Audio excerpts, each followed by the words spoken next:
The day I found my wife's boss shirtless in my house, using my Marine Corps mug. I didn't yell, I didn't fight, I started hunting. The day I walked into my house and found my wife's boss sipping coffee from my Marine Corps mug, everything went silent. He was shirtless, smug, and acted like he owned the place. He looked me dead in the eye and said, "She's still upstairs, taking her time in the shower."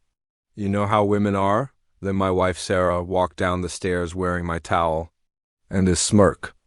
That was the moment it all became perfectly, painfully clear. My wife didn't just betray me, she underestimated me. What followed wasn't rage or jealousy. It was precision, the same cold clarity I used when coordinating missions in Afghanistan. I used to gather intel on insurgents. Now I was gathering intel on my own wife. Sarah and I had been married for 6 years. She used to be warm, grateful for our simple home and my auto parts business, but she changed. New clothes, new attitude, late nights disguised as work emergencies. For months, I'd overheard fragments of phone calls and smelled cologne that wasn't mine. I thought maybe trauma from my service was making me paranoid. Turns out I was right on target. One day I heard her whisper to her boss, Brad, "Dominic is just loyal but sluggish.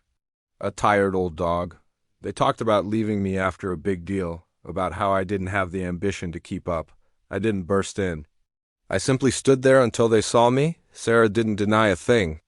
She just said, "Well, I guess you're home early." Brad put an arm around her waist and called himself her real man. They saw a washed-up Marine who smelled like oil.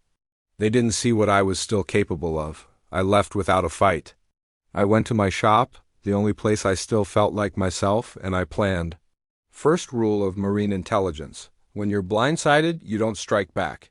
You gather intel, you observe, you wait. Sarah thought I'd be crying on a friend's couch. Instead, I installed cameras in our house. I cloned her phone and put keyloggers on the computer, then I watched. Not for the affair that was painful, but irrelevant.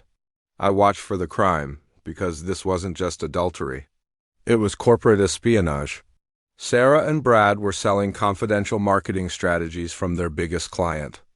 They used my home to plan it, laughing about me while stealing millions. "He's the perfect cover," Brad said. "A hobby husband," Sarah laughed. "Too stupid to notice." They were wrong. Once I had enough evidence, I went to a state prosecutor, a former JAG officer who understood how Marines think. She looked at everything and said, "This is a multi-million-dollar felony ring. And you're the key witness." My next call was to my divorce lawyer. When she saw the footage, she just smiled. "Your wife is going to get legally dismembered," she told me, but I couldn't act yet. I had to wait for the prosecutors. So I stayed in the house, sleeping on the couch, pretending to be heartbroken and harmless. Sarah ate it up. She thought she'd broken me. Meanwhile, I had enough surveillance to bury her and Brad 10 times over. Then, just as planned, an internal audit began at her company. Westbrook froze their contract.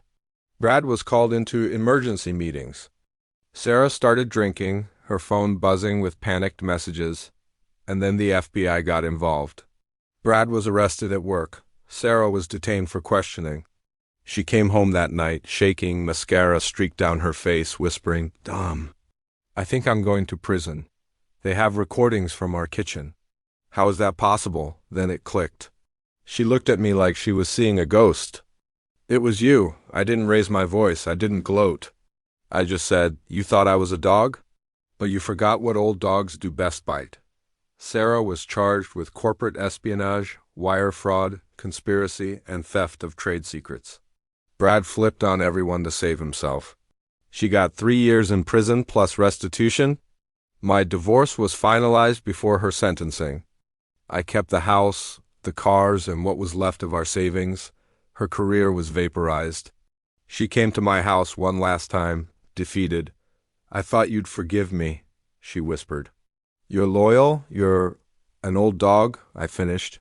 "And old dogs know when to stop fetching sticks," she cried, asking if I ever loved her. "I loved who you used to be," I said. "But you buried that woman long before I buried your future." I rebuilt my life. I expanded my shop, hired other veterans, and found a new life with a woman who values honesty. They thought I was simple. They thought I was harmless. They were wrong. Old dogs don't just bite, we hunt. Thanks for watching. Remember to like and subscribe for more stories.